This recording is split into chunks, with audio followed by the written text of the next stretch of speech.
世界各地的莲花童子们，大家好！世界各地的莲花童子们，大家好！大家早安、午安、晚上吉祥！我是今天的主持人莲花 Pada 之荣， segenap Dharma Duta 我来自台湾 dan perwakilan Vihara, selamat malam semuanya. Selamat datang di kuliah online dari Divisi Pendidikan TBF. Kelas akan dimulai pada pukul 7 malam waktu Indonesia Barat. Pada hari ini kita akan membahas tentang bab baru ya, bab 5, tentang penekunan dan pengamalan sadhana tantra Cheng-Fo, yang pada hari ini akan secara spesifikasi membahas tentang tugas harian sadaka Cheng-Fo.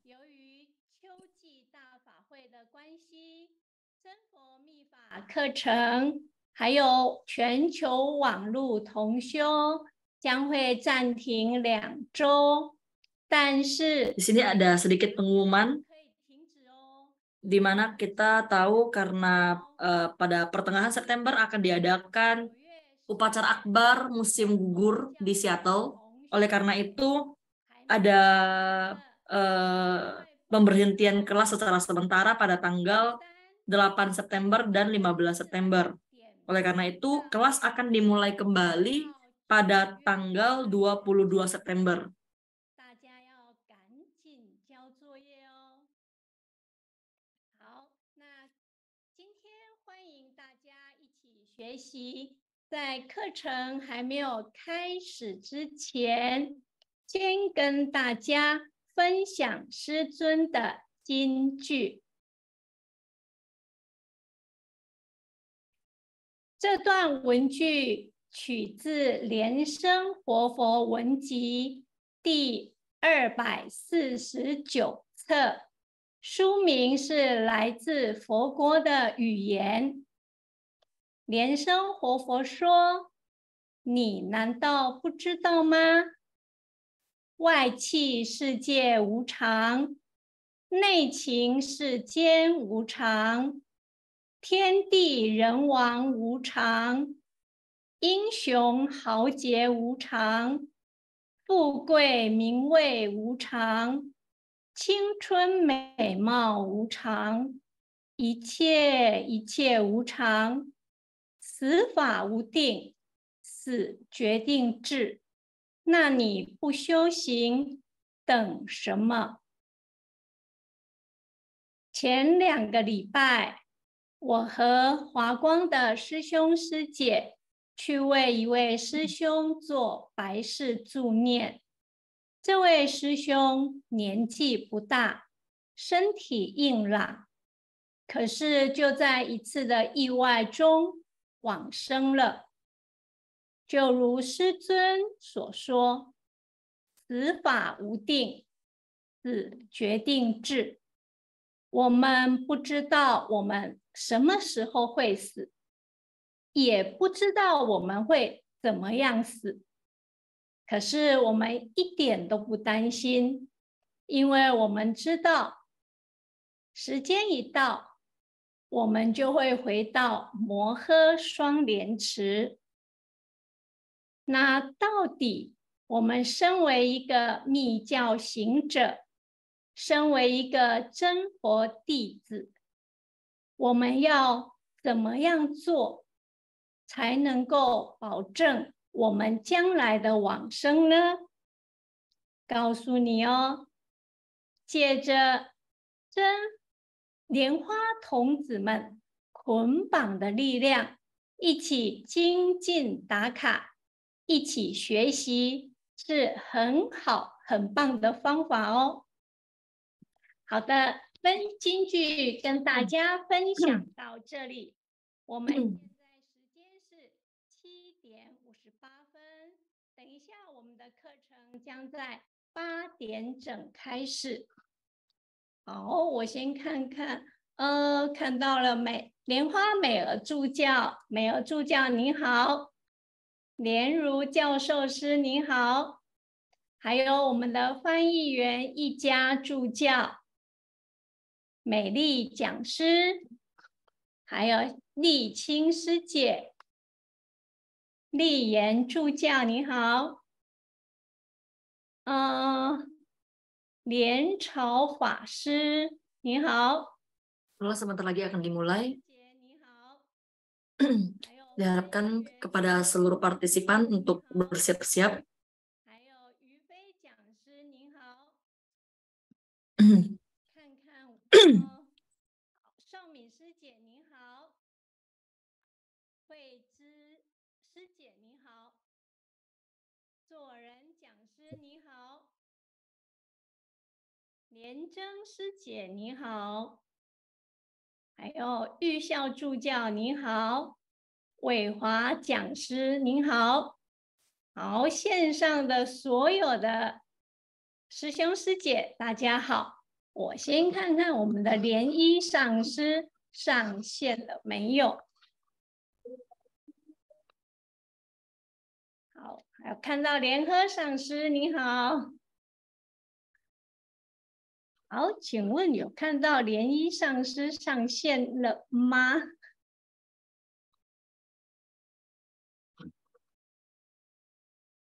好像还没有。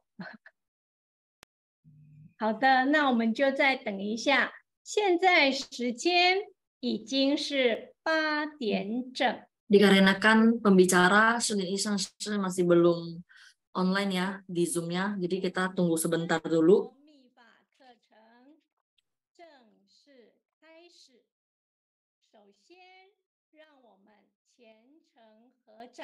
Baik, tetapi kita tak akan memulai untuk melakukan pembukaan.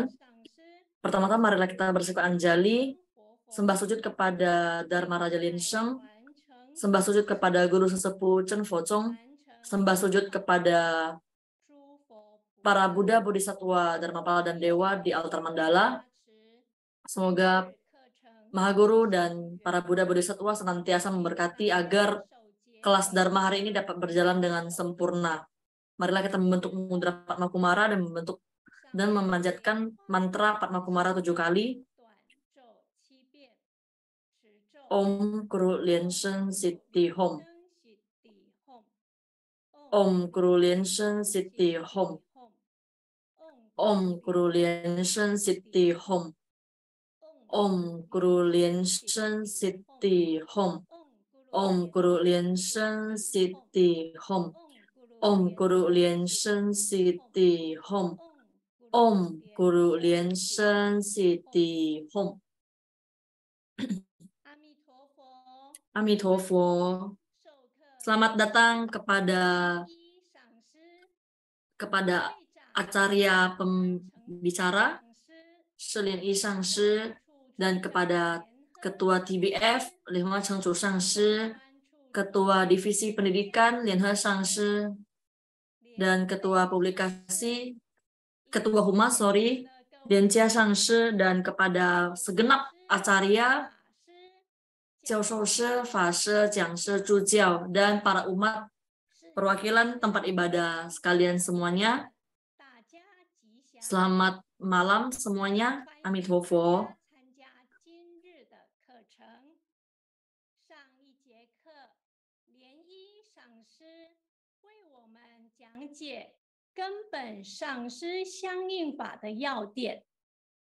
Di minggu lalu, Lian Yi Shangshi telah membahas tentang kiat utama dari sadhana guru yoga.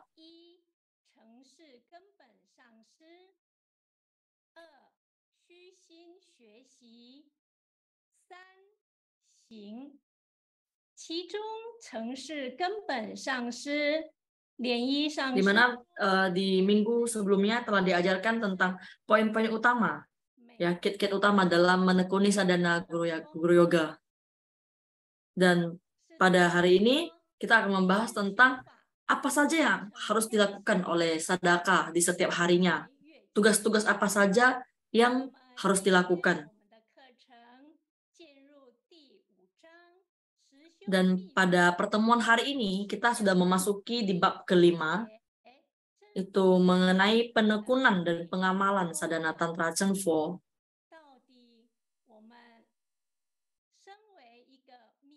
Sebagai seorang sadaka sejati, seharusnya dalam keseharian, dalam kehidupan sehari-hari, apa saja yang harus kita lakukan?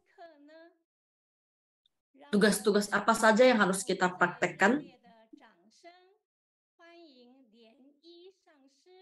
Baik, marilah kita sambut dengan tepuk tangan meriah kepada acara pembimbing kita, acara pembicara kita, Shilin Yi Shangshi, untuk menyampaikan materi pada hari ini. Baik, kembali kita mengambil sikap anjali.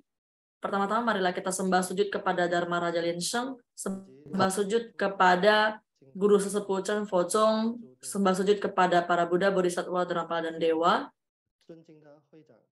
Yang terhormat Ketua TBF Lihua Chengchu Shangshi, Ketua Divisi Pendidikan Lian He Shangshi, Ketua Humas Lian Jia Shangshi, Lian Fei Shangshi, Jiao Shou Shi, dan Fa Shi, Jiang Shi, Zhu Jiao, dan segenap umat yang hadir pada hari ini.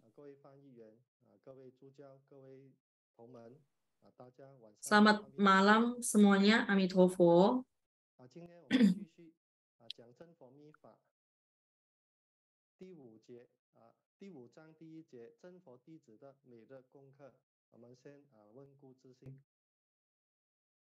Ya, mari kita kilas balik dulu. Pertanyaan pertama, dalam sadhana guru yoga tantrayana terdapat catur kaya mulacarya, dan tolong sebutkan salah satunya apa saja.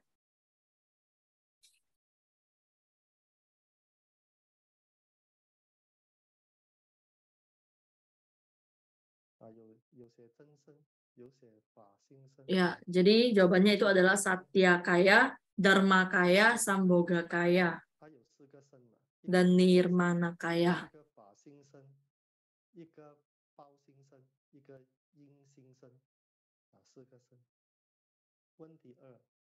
Yang pertanyaan kedua adalah, Membentuk mudra pembuka memiliki dua arti. Apa saja artinya? Yang pertama, digunakan untuk memulai sadhana. Yang kedua, digunakan untuk mengakhiri sadhana. Boleh ditulis di grup chat ya. 进行有两个意义一个是修法开始一个是修法结束问题三入我观想中本尊在头顶变成什么 Pertanyaan ketiga, pada visualisasi memasuki diriku, idam berada di ubun-ubun kepala berubah menjadi apa? Dari ubun-ubun kepala masuk ke nadi tengah, itu kita berubah menjadi apa? Silakan sebutkan di grup chat. Ya, jawabannya adalah sebutir cahaya sebesar beras.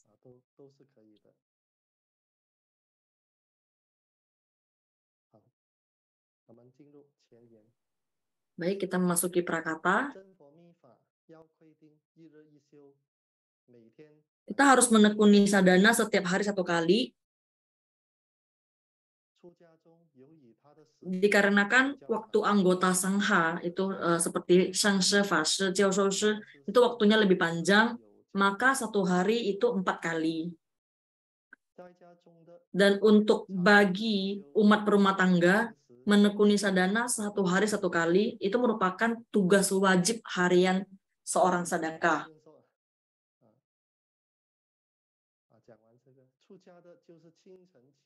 Ya. Jadi Mahaguru pernah mengatakan bahwa bagi anggota sangha pada saat pagi, siang, sore, dan malam menjelang tidur masing-masing bersadhana 1 kali. Totalnya 1 hari 4 kali sadhana. Nah, jadi sebagai seorang sadaka Tantrayana Chan Focong itu minimal 1 hari 1 kali. Tetapi karena sangha ya, anggota sangha itu dia sudah melepaskan keduniawian, maka mereka wajib untuk 1 hari 4 kali. Di waktu pagi, siang, sore, dan malam menjelang tidur. Karena untuk umat berumah tangga, kita tahu bahwa sangat banyak urusannya, ada yang sekolah, ada yang bekerja, jadi mungkin sangat sulit untuk meluangkan waktunya. Jadi apabila bisa menekuni sadhana di mana setiap hari 1 kali itu sudah luar biasa.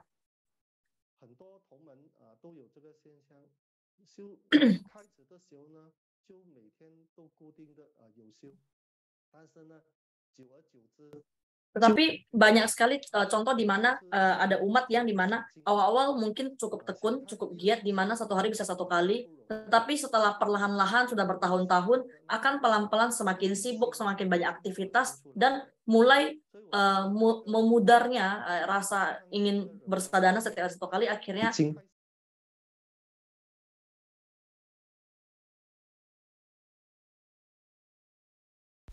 dan tanpa disadari mungkin akan muncul rasa bosan ataupun jenuh terhadap sadhana.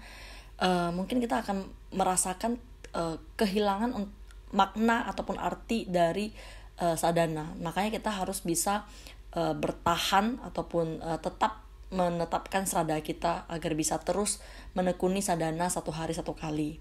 Dan kita tahu bahwa dulu di Jamgon Kongtrul Rinpoche pernah berceramah, saat ini jangan terlalu memaksakan diri.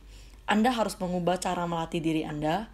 Contohnya, Anda melakukan namaskara. Menurut Anda, namaskara bisa mengikis karma buruk dan bisa untuk olahraga. Atau diganti menjadi pradaksina atau menjapa mantra. Ini semua merupakan contoh cara yang lebih baik. Jadi, intinya kita jangan terlalu memaksakan diri kita sendiri. Baik, selanjutnya adalah apa yang dimaksud dengan bhavana ya. Di Tibet sadaka tantra sehari bersadana 4 kali. Setiap sadana durasinya itu 2 jam. Oleh karena itu waktu yang dipakai dalam bersadana itu sangat panjang ya. Ya, jadi kita tahu bahwa dalam metode di tantra itu juga menghabiskan banyak waktu untuk bersadana. Dan kita tahu bahwa dalam upacara ataupun fahui itu dibutuhkan waktu sebanyak 6-7 jam. Dan prosesi mengundang dan memberi persembahan saja sudah mau di atas 30 menit. Jadi tata ritual itu cukup panjang dan rumit ya kalau di Tibet ya. Maka di Tibet itu yang bisa menekuni Tantrayana ya itu hanya orang yang memiliki kesabaran. Karena itu tidak mudah. Fahui aja untuk upacara aja 6-7 jam. Itu waktunya sangat-sangat panjang. Ya, jadi ada yang bertanya juga selama 6-7 jam apa yang harus kita lakukan kalau misalnya kita ingin pergi ke toilet. Nah, jadi bagi orang Tibet itu berandalsan bahwa dimana kalau misalnya dalam 6-7 jam Anda bisa fokus dalam pelatihan diri Anda, bisa fokus pada upacara Anda, maka Anda tidak akan memikirkan hal-hal lain yang di luar upacara ini. Ya, ini adalah prinsip ataupun pikiran pandangan dari mereka penekun sekte Tantrayana di Tibet ini. Makanya Mahaguru itu sangat berwelas asih di mana Shechun yang meringkas sadhana Tantra Satya Buddha itu menjadi hanya satu mantra, satu widam, dan satu ajaran yang dimana durasinya itu hanya sebanyak 30 menit saja. Jadi Shechun itu sangat luar biasa dan berwelas asih, tidak menyusahkan kita agar kita bisa menggunakan waktu yang begitu pendek untuk melakukan sadhana. Jadi bisa mempraktiskan untuk rumah tangga zaman sekarang yang cukup sibuk ya, yang tidak sanggup menekuni 4 kali sadhana dalam sehari. Oleh sebab itu Dharma Raja Lenseng mempermudah sadhana menjadi sehari hanya untuk 1 kali saja ya. Jadi ini merupakan suatu pencapaian dari Mahaguru untuk kita semua, untuk sekte kita. Kita harus menghargainya. Dilanjutkan lagi. Sadhana Tantra Chenpo mengikis karma dengan cepat, paling cocok ditekuni oleh orang zaman sekarang ya. Sadhana Tantra Chenpo adalah hasil dari pelatihan diri Mahaguru selama bertahun-tahun dari awam hingga mencapai kebudahan dengan menghapus ikatan dan beban kemelekatan dari ajaran Buddha tradisional dan menyesuaikan kondisi masyarakat terkini, meringkas ajaran menjadi lebih praktis dan mudah agar dalam pengamalan di kehidupan sehari-hari dapat dengan mudah mencapai kontak yukta. Inilah keistimewaan dari Chenpo Chung.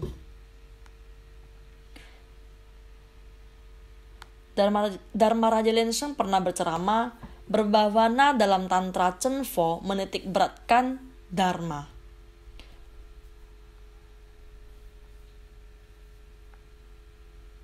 Ada sebuah cerita ya menceritakan bahwa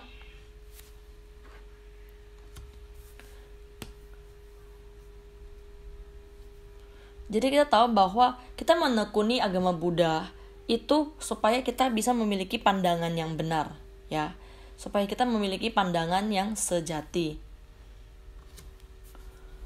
Jadi seperti kita membentuk mudra, menjapa mantra, itu adalah suatu contoh ataupun cara kita agar bisa memiliki pandangan yang benar, ya. Agar kita bisa mempertahankan kondisi ini. Jadi pada zaman dulu ada seorang murid yang ingin memohon dharma kepada seorang guru, dan saat itu guru tidak mentransmisikan kepadanya ya, guru tidak berniat untuk mentransmisikan kepadanya dan hanya berkata kepadanya, jadilah orang baik. Dan tak lama kemudian dia pergi lagi untuk memohon dharma dan sang guru berkata, jadilah orang baik dan berhati mulia. Orang ini bertanya kepada guru, saya tidak melakukan kejahatan, tidak melukai orang, apa saya bukan orang baik? Guru menjawab, tidak melakukan hal jahat, tidak melukai orang, ini dasar untuk menjadi manusia. Perlu diketahui, yang paling penting pada seorang sadaka yang menekuni Buddha Dharma adalah apa? Yaitu berhati mulia, memiliki pandangan sejati ataupun pandangan benar.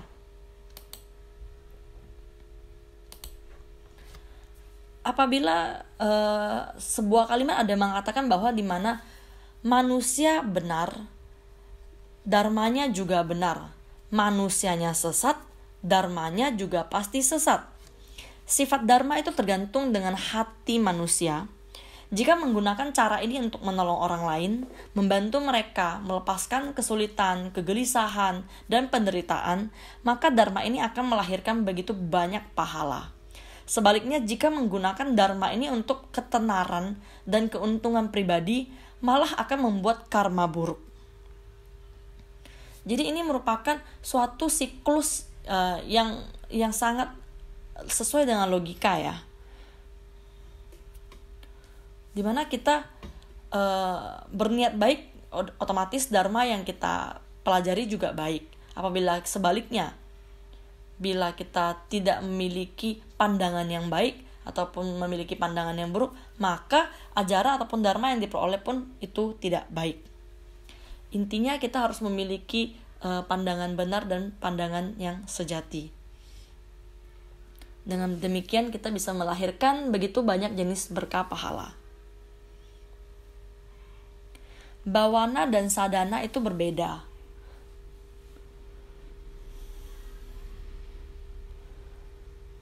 Berbawana itu memperbaiki sikap dan perbuatan sadaka, menyatu dengan hati alam semesta. Inilah bawana. Jadi untuk seorang sadaka menekuni bawana yang melatih diri, itu memperbaiki karakter-karakter yang tidak baik kita, ya, sikap-sikap buruk kita ubah. Itu adalah berbawana. Kalau sadhana itu adalah sebuah metode agar bisa menjadi lebih baik ya. Seperti kita menjapa mantra, melantunkan sutra, kita berharap agar bisa melahirkan kebijaksanaan dari metode penjapaan mantra ini. Dan setelah kita melakukan penjapaan mantra ini, kita harus mempraktekkan apa yang telah kita doakan. Kita bisa berbuat dengan baik, menghindari sikap-sikap buruk kita. Nah, jadi ini adalah perpaduan dari bhavana dan sadhana. Meskipun mereka berbeda, tetapi mereka adalah satu badan ataupun satu sekutu ya, satu kelompok yang dimana tidak terpisahkan. Apabila kita ingin melatih diri, kita juga harus didampingi dengan sadhana. Kita bersadhana, kita juga harus didampingi dengan pelatihan diri ataupun bhavana. Jadi teringat ada seorang wartawan, dia mewawancarai pelari maraton. Ya, kita tahu bahwa pelari maraton itu ya pasti jarak tempuhnya itu sangat panjang. Jadi pada saat Anda sedang berlari maraton, dia bertanya kepada pelari maraton itu, jadi pada saat Anda sedang berlari maraton, menurut Anda proses mana yang paling sulit? Apakah saat lari menanjak ataupun pada saat lari menurun? Ya. Jadi mana yang lebih sulit, menanjak atau menurun yang lebih susah pada saat berlari maraton?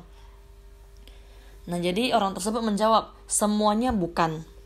Namun yang membuat saya sulit adalah sebuah pasir di dalam sepatu saya. Sepatu ini melambangkan kebiasaan manusia, yaitu kebiasaan buruk dan amarah.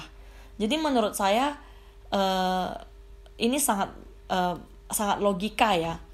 Hanya sebutir pasir saja bisa mengganggu ya kehidupan kita. Jadi ini dengan cerita ini kita bisa memetik amanah dari sini bahwa dalam pasir ini seperti kebiasaan kita ya. Dalam kehidupan sehari-hari kita jangan meremehkan sebutir pasir ini. Bisa saja sebutir pasir ini merupakan halangan kita ataupun rintangan kita agar kita bisa terhalangi dengan melakukan pencapaian pelatihan diri ini. Makanya kita harus bisa berusaha untuk menghilangkan butiran-butiran pasir ini apapun halangan-halangan ini. Jadi saya juga pernah mendengar suatu cerita di mana ini terjadi di vihara Seattle ya, Seattle Changse. Jadi jadi ceritanya begitu. Pada saat itu kita tahu bahwa pada saat Fahui itu luar biasa banyaknya umat-umat ataupun siswa-siswa dari mancanegara datang untuk menghadiri upacara yang digelar oleh Mahaguru. Dan kita tahu bahwa pada saat upacara sudah mau digelar, yang paling sibuk adalah dapur ya, pastinya dapur di mana pasti kelabakan mereka akan memasak dengan berbagai jenis sayur untuk orang-orang. Nah, jadi waktu itu ceritanya adalah suatu tahun di upacara akbar musim semi di Seattle, semuanya sangat sibuk ya, terutama bagian dapur. Setiap hari harus masak porsi ratusan orang, melelahkan dan tidak mudah. Di hari itu ada seorang umat merasa rasa sayurnya sangat asin dan pergi ke dapur dan berkata, "Sesyung, tumisan sayur Anda hari ini sangat asin." Sesyung yang memasak langsung emosi setelah mendengarnya, membuang spatula dan berkata dengan keras, "Kalau kamu bisa ya kamu aja yang masak." Dan pada akhirnya mereka bubar dan dengan rasa tidak senang. Maka perlu kita renungkan ya, kita renungkan tujuan kita pergi ke Seattle sebenarnya untuk apa sih? Selain menghadiri upacara, bertemu dengan secun atau pemahaguru, dan menjadi volunteer, itu semua merupakan contoh ataupun wujud dari pemupukan ataupun memupuk berkah pahala sendiri. Jadi jangan karena kebiasaan buruk kita ataupun amarah kita, emosi kita membuat Anda kalah dan kehilangan kesempatan memperoleh berkah tersebut. Ya. Jangan karena hal kecil kita bisa terhalangi dengan berkah-berkah ini, memperoleh berkah-berkah ini sangat sungguh disayangkan.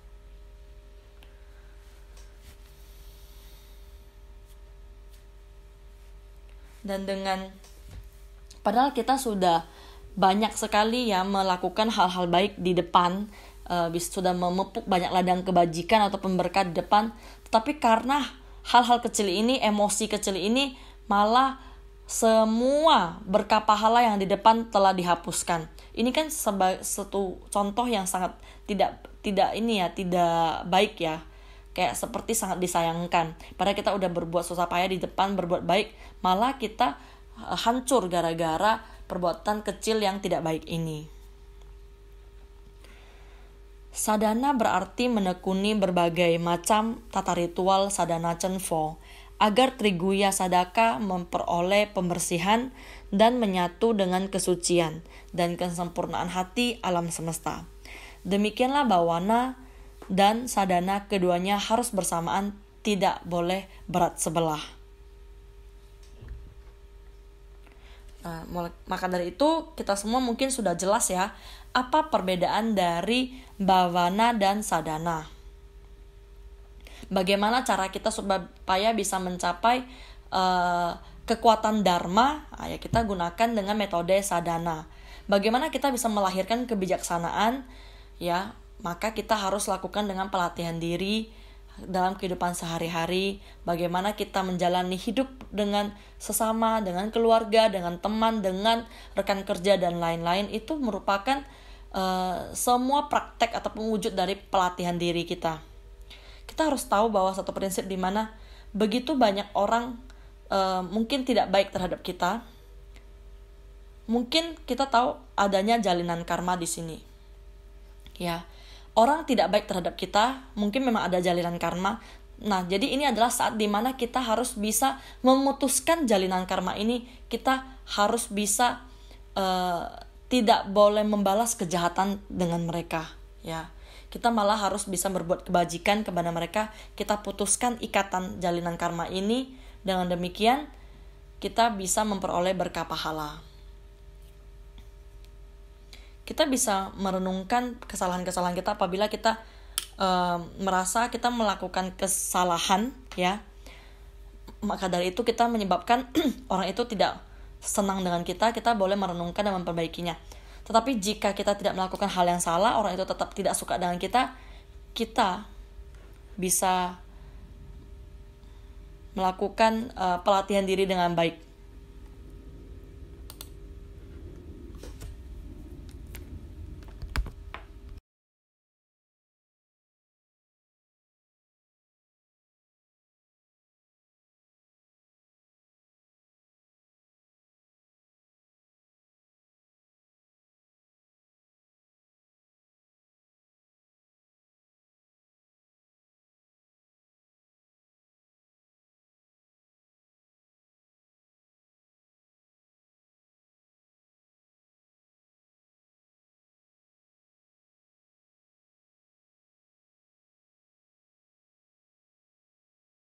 sesuai impian kita, sesuai kemauan kita.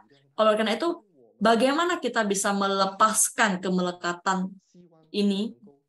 Bagaimana kita bisa memahami makna kehidupan ini dengan baik, dan bagaimana kita bisa menghadapi orang-orang yang benci dengan kita, yang memarahi kita, ataupun yang iri dengan kita, bagaimana kita bisa bersikap lapang dada dan malahan bisa mengasihi mereka. Nah, jadi ini adalah semua teori-teori ataupun contoh-contoh yang harus kita sadar, ya, harus kita lakukan dengan baik dalam proses pelatihan diri ini. Ini merupakan, dan pada saat kita menemui hal-hal yang sulit dalam hidup kita, di mana pada saat kita merasa sangat sedih ataupun marah, kita harus tahu ini merupakan satu kesempatan yang baik bagi kita untuk melatih diri. Inilah peluang kita, menunjukkan bahwa kita bisa menyikapinya dengan kebijaksanaan, bisa menyikapinya dengan hati maitri dan karuna. Nah, jadi kalau misalnya ada orang yang tidak baik dengan kita, mungkin orang awam akan, oh kalau kamu nggak baik dengan saya juga akan balas, saya juga tidak akan baik dengan kamu. Tetapi kita sebagai seorang sadaka, kita digituin sama orang, kita disikapi tidak baik dengan orang, apa yang harus kita lakukan? Ya kita harus menggunakan rasa bodhicitta ataupun memahami mereka ataupun menyikapinya dengan kebijaksanaan.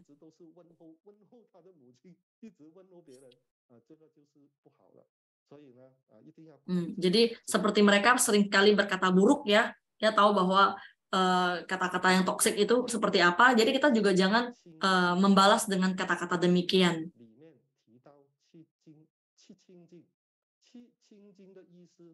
Setiap hari harus melakukan 7 pembersihan, yang berarti setiap sadaka tantra ataupun anggota sangha wajib melakukan 7 hal berikut yang sangat penting. Jadi yang pertama itu apa? Yang pertama itu adalah pertobatan, bertobat. Pertobatan bukan dilakukan 1 minggu sekali, atau bukan 1 bulan sekali, atau hanya pada saat ada pertobatan air, pertobatan Kaisar Liang, pertobatan 3000 Buddha, baru kita bertobat. Seharusnya pertobatan dapat dilakukan setiap hari. Padmasambhava berkata, hal yang paling ditakutkan oleh sadaka adalah apa? Sadaka itu tidak tahu harus bertobat. Jadi ini merupakan hal yang paling ditakutkan oleh Padmasambhava. Oleh karena itu kita tahu bahwa pentingnya bertobat dalam kehidupan sehari-hari. Karena pada saat kita setiap hari pasti akan melewati ataupun mengalami hal-hal yang berbeda-beda. Dalam satu hari pasti kita akan melakukan hal-hal yang tidak baik, karma buruk, maupun sengaja dan tidak sengaja, besar atau kecil. Apalagi pikiran. Pikiran itu paling gampang menciptakan karma buruk. Oleh karena itu, setiap hari kita harus bisa melakukan bertobat. Jangan mengira Anda melakukan kriminal baru itu namanya melakukan kejahatan. Tidak, tetapi pikiran itu sangat mudah melakukan sesuatu yang tidak benar. Oleh karena itu kita harus melakukan pertobatan setiap harinya. Nah, jadi di sini ada satu cerita di mana Menteri Changhan, ya, dari dinasti Ming, pada saat usai masa jabatannya, dia pernah menulis sebuah karya yang berupa pengalaman hidupnya. Jadi pada saat masa awal jabatan beliau, dia bertugas di Kejaksaan Metropolitan, di mana pertama kalinya dia bertemu dengan pejabat yang bernama Wang Qingxiang. Dan beliau bercerita kepada Changhan kejadian kemarin. Jadi waktu itu kemarin, baru saja turun hujan. Wang Qingxiang ini hendak menaiki tandu untuk memasuki ke kota. Kebetulan bertemu dengan supir tandu ataupun si pembawa tandu yang sedang mengenakan sepatu baru, ya. Tetapi kita tahu bahwa pada saat itu baru selesai turun hujan. Jadi pasti jalan itu kan bukan aspal dan semen. Zaman dulu pasti kan tanah-tanahan dan pasir-pasir begitu. Jadi karena habis turun hujan, pasti tanahnya, lantainya itu pasti, jalannya itu pasti akan berlumpur-lumpur. Nah, jadi pada saat itu dia bertemu dengan seorang pembawa tandu ini, dan dia kebetulan baru mengenakan sepatu baru. Nah, jadi akhirnya namun begitu masuk kota, jalan itu menjadi banyak lumpur. Akhirnya supir tandu ini tak sengaja menginjak lumpur tersebut, dan lantas sebelumnya ini si supir tandu ini bawanya hati-hati loh, karena dia tahu bahwa lumpur pasti bisa kena ke sepatunya, pasti akan kotor. Tetapi pada saat dia memasuki kota itu lumpurnya terlalu banyak, dan akhirnya dia tak sengaja menginjak lumpur, jadi sepatunya mulai ternoda. Jadi akhirnya supir itu tidak lagi merasa sayang dan tidak lagi berhati-hati memperhatikan lumpur, malahan dia hajar, dan di ini akhirnya sepatunya jadi makin kotor kayak gitu. Jadi pada saat itu Wang Qingxiang melihat kejadian tersebut dan berkata, oh begitulah teori dalam pelatihan diri. Jika Anda telah melakukan hal yang salah atau terjerumus ke jalan yang tidak benar ataupun sesat, hal yang baik sebelumnya yang pernah dilakukan udah nggak berarti lagi. Ya, jadi kejadian ini sangat berkesan dan tak terlupakan bagi Chang Han. Membuatnya selama 40 tahun masa jabatannya dia tidak pernah melupakan niat awalnya dan menjadi seorang pejabat yang jujur dan baik. Ya, jadi di mana kita tahu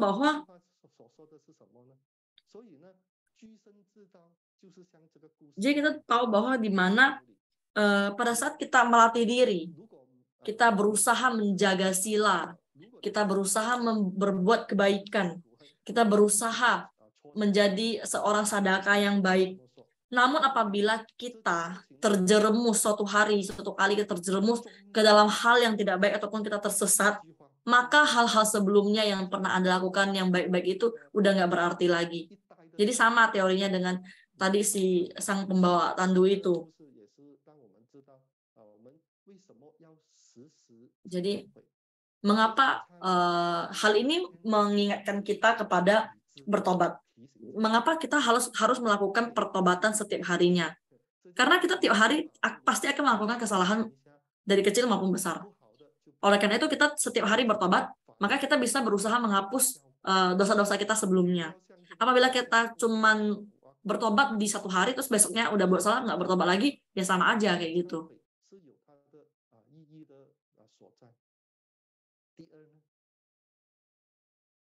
Terus yang kedua, bertobat akan segala hal yang dilakukan dari masa lampau sampai sekarang, ya. Kesalahan ataupun pikiran yang tidak benar, ini merupakan pembersihan pertama dari 7 pembersihan.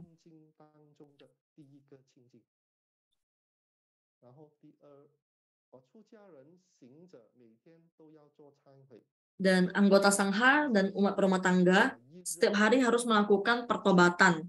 Ini mungkin lebih baik daripada yang dikatakan Konfusius. Konfusius itu pernah mengatakan bahwa kita introspeksi diri 3 kali sehari. 3 kali sehari.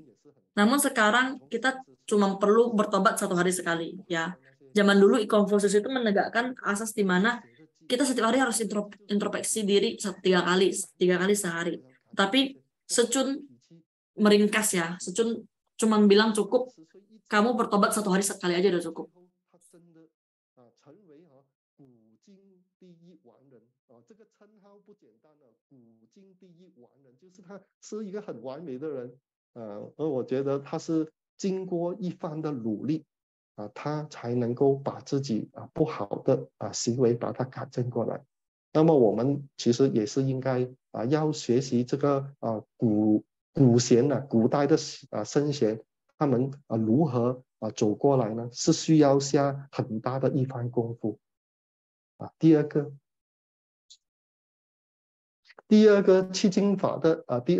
Terus yang kedua adalah sukacita.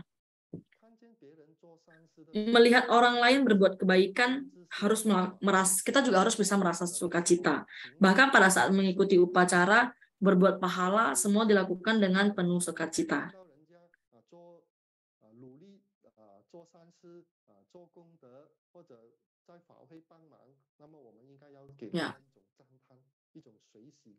Ya, seperti kita lihat pada saat Fahui itu banyak sekali volunteer, tidak peduli di bagian dapur ataupun bagian depan ataupun bagian dharma, itu semua melakukan dengan sukacita. Oleh karena itu pada saat kita melihatnya, kita juga harus bisa mengagumi mereka, juga kita harus memberikan support dan memberikan perasaan sukacita juga kepada mereka. 他错，而是他有一种观念呢，比如说他一个人法会当中很辛苦，很辛苦做很多工作，很忙，连饭都没时间吃。那可能呢，他看到其他的人，为什么他们不做的，就会有一种很不平衡的心会产出来。 Nah, jadi biasa banyak sekali contoh-contoh di mana vihara-vihara apabila ada umat ya yang lebih dominan sibuknya, misalnya pada saat Fahoy, aduh dia itu sibuk banget dari pagi sampai malam berhari-hari sampai kadang nggak ada waktu lagi untuk makan. Akhirnya dia akan merasa apabila dia tidak melakukannya dengan sukacita, dia akan merasa pada saat dia melihat sekelilingnya kenapa dia tidak sibuk, kenapa dia enak-enak aja, kenapa dia tidak membantu vihara. Mungkin pada saat itu akan mulai muncul pikiran yang tidak baik dari dia. Jadi dia mungkin akan merasa iri ataupun benci ataupun dendam terhadap orang-orang yang tidak membantu vihara. Nah, tapi itu cara yang salah karena seharusnya kita membantu vihara ya ataupun membantu Faho itu harus dilakukan dengan hati yang penuh sukacita ya, dan harus dengan cara memiliki perasaan yang bersyukur. Ya, bersyukur saya bisa membantu vihara, bersyukur saya berguna untuk vihara. Seharusnya kita memiliki perasaan tersebut dengan rasa sukacita tersebut, bukan dengan cara berlomba-lomba ataupun ingin untuk memamerkan.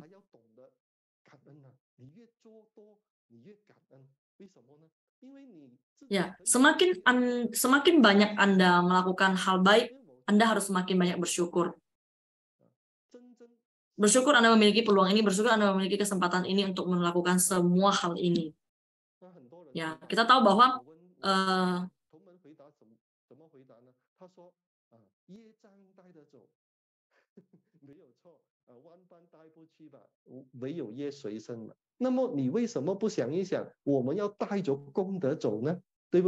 jadi pada itu saya pernah khongfa di suatu tempat, saya bertanya kepada umat, pada saat kita meninggal nanti apa yang bisa kita bawa pulang?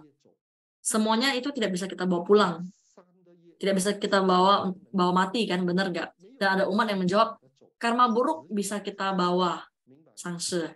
Nah, sebenarnya nggak salah, tetapi kita kenapa tidak memikirkan dengan hal yang positif? Kita bisa membawa pergi berkah pahala kita. Sebenarnya lebih baik kita membawa berkah pahala kita pergi kan, bukan membawa karma buruk kita.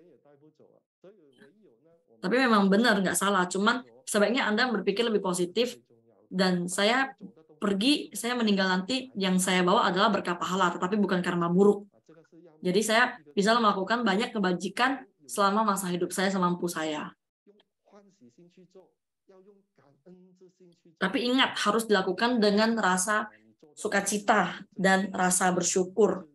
Ini sangat penting ya.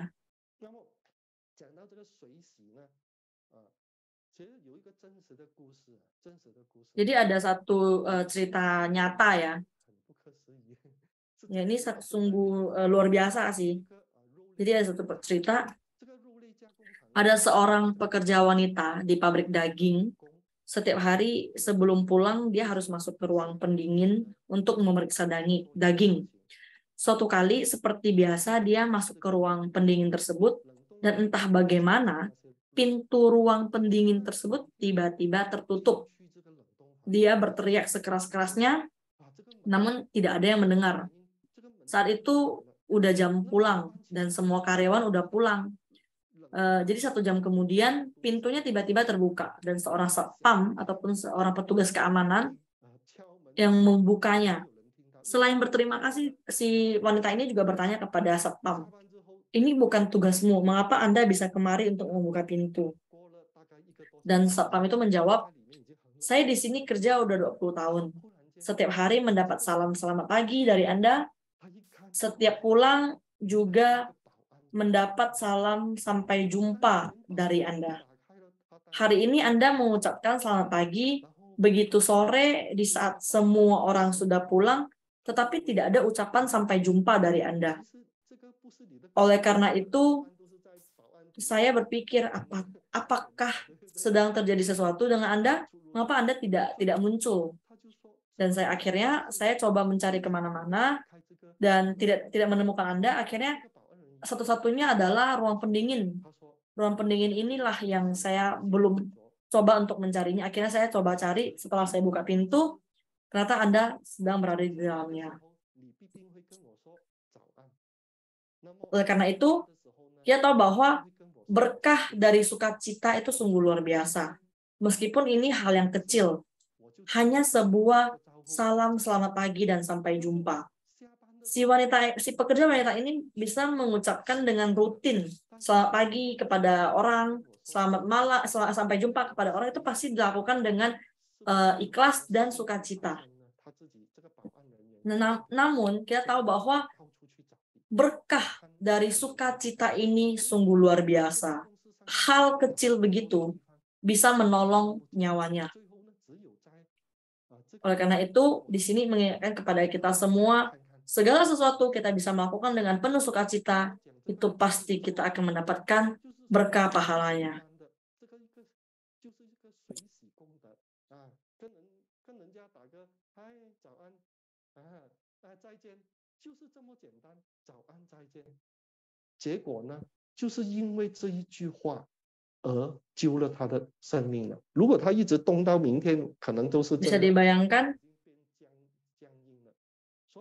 Bisa dibayangkan dengan hal kecil begitu bisa menyelamatkan nyawanya ya.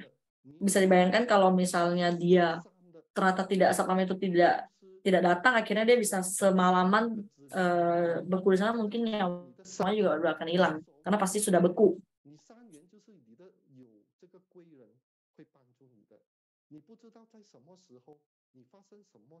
Karena kita melakukan dengan penuh sukacita, kita akan melahirkan nidana yang baik. Ya, kita bisa mengundang kuiren ataupun mengundang dewa penolong untuk bisa membantu kita. Maka itu sukacita itu sangat penting. Ketiga, itu adalah pelimpahan jasa. Setiap hari harus melakukan pelimpahan jasa kepada semua pertobatan ataupun pahala kita dalam melakukan hal sukacita. Sedekah harus bisa mengembalikannya kepada alam semesta. Begitulah yang disebut dengan pelimpahan jasa. Dan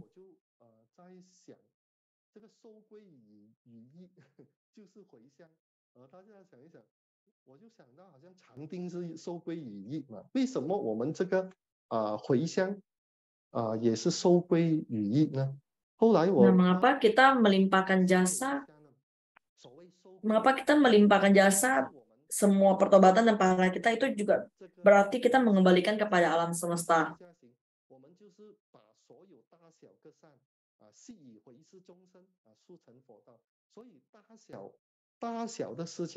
Seperti kita menekuni sadhana catur prayoga, di mana kebajikan besar kecilnya itu semuanya kita limpahkan kepada seluruh penjuru dharma datu. Ya sebenarnya sama. Segala hal yang kita lakukan, tidak peduli pertobatan ataupun pahala ataupun berkah pahala yang kita peroleh dari sukacita, kita kembalikan semua kepada alam semesta. Oleh karena itu kita lakukan pelimpahan jasa ini.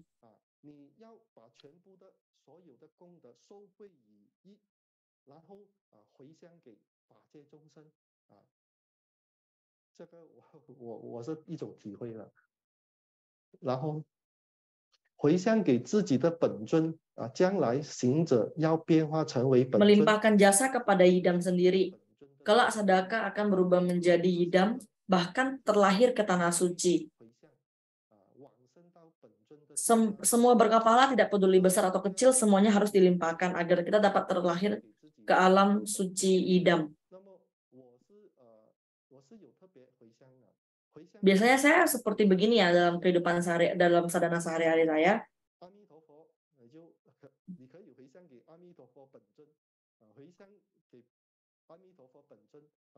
Apabila misalnya yidam saya itu Amitabha, saya akan melimpahkan juga berkah pahala saya sadhana kepada Amitabha. Saya juga melimpahkan jasa kepada Amitabha Buddha agar Amitabha Buddha bisa memancarkan cahaya yang luar biasa kepada dunia ini agar dunia ini bisa terberkati. Jadi saya setiap hari saya melakukan hal demikian.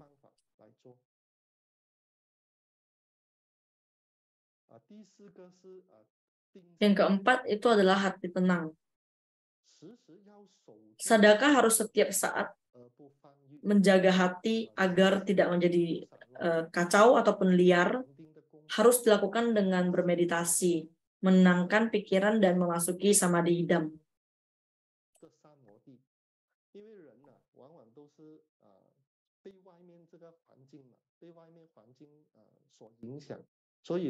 Sebab manusia itu akan mudah terkondisi oleh lingkungan luar, di mana pada saat seperti yang saya katakan sebelumnya, kita bertemu dengan setiap orang berbeda-beda setiap harinya, kita akan mengalami hal yang berbeda-beda juga setiap harinya.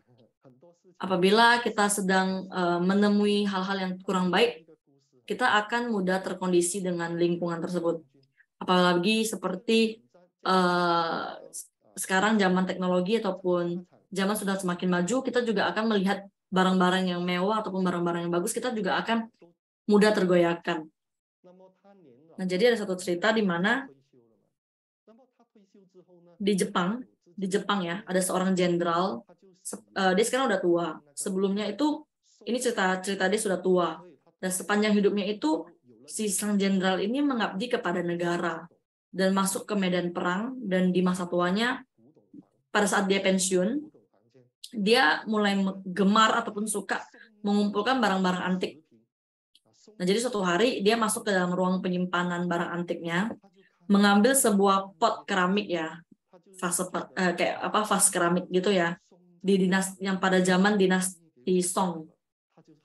Begitu kepikiran bahwa ini sebuah barang langka yang telah menjadi miliknya, wah, dia sangat bangga dan sangat senang, dan dia tertawa terbahak-bahak karena dia merasa sangat senang karena dia bisa memiliki barang langka, barang antik, pot keramik dinasti Song ini. Jadi dia tertawa, akhirnya pada saat dia tertawa terlalu senang, dia tangannya ini licin, dan tanpa sengaja pot keramik tersebut terlepas dari tangannya, dan untungnya tangannya itu sangat cepat dan bisa menangkap pot keramik itu. Namun pada saat itu sekujur tubuhnya itu sudah berkeringat dingin dan pucat dan sudah nyaris pingsan. Dan pada saat dia sudah mulai tenang, dia mulai mengintrospeksi diri, mulai merenungkan hal-hal yang terjadi tadi. Dulu dia berpikir, dulu saat di medan perang, saya seorang jenderal, hidupnya juga selalu berada di ambang hidup dan mati. Namun tidak pernah setakut tadi pada saat pot hampir jatuh itu ya. Barang antik memang banyak membawa sukacita, kebahagiaan yang luar biasa, namun juga banyak membawa penderitaan dan kegelisahan. Banyak sekali ketakutan, di mana takut barang antiknya hancur, pecah, dan bahkan si jenderal ini tidak memperbolehkan anak istrinya itu ataupun teman-temannya itu untuk memasuki ruangan tersebut. Malam harinya dia takut dicuri pencuri. Alhasil dia tidur juga tidak pernah nyenyak. Dan dia mulai berpikir, ternyata begitu banyak penderitaan yang dibawa barang antik ini daripada kebahagiaan yang didapatkan dari barang antik ini. Dan karena dia berpikir karena demi mempertahankan barang-barang antik ini, harga diri dia seorang manusia udah nggak ada lagi. Jadi akhirnya dia paham dan mulai tercerahkan. Dia melempar pot keramik tadi ke lantai dengan sekeras-kerasnya. Akhirnya potnya pecah. Dan di saat itu juga kemelekatan hatinya juga sudah terpecahkan dan mulai lega. Dia tiba-tiba merasa lega. Kemelekatannya tidak ada lagi. Dan setelah itu dia mulai menerima semua kondisi dan dia tahu bahwa segala kondisi tergantung jodoh. Ada nidananya. Menyadari ketidakkekalan dunia dan tidak ada hal yang abadi, tidak pernah berubah.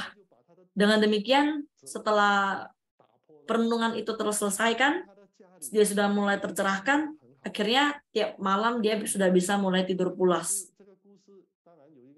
Jadi cerita ini sangat baik ya buat kita, mengajarkan kita bahwa jika hati kita ataupun pikiran kita tidak berubah, maka kita akan selalu menjadi budak ataupun babu ya segala sesuatu di sesuatu tersebut. Namun apabila kita bisa mengalihkan pemikiran kita, mengalihkan pikiran kita, maka segala sesuatu akan malah menjadi memberi keberuntungan ataupun menguntungkan kita, memberi manfaat kepada kita. Jadi lebih singkatnya itu dikatakan bahwa kita tidak boleh terkondisi oleh segala sesuatu, kita tidak boleh melekat akan segala sesuatu, karena apabila kita melekat ataupun kita terkondisi dengan sesuatu tersebut, kita akan menjadi budak sesuatu tersebut. Tetapi apabila kita bisa mengalihkannya, kita bisa memahami hukum alam ini bahwa segala sesuatu itu anicca, maka kita bisa mengubah sesuatu tersebut menjadi sesuatu yang lebih bermanfaat.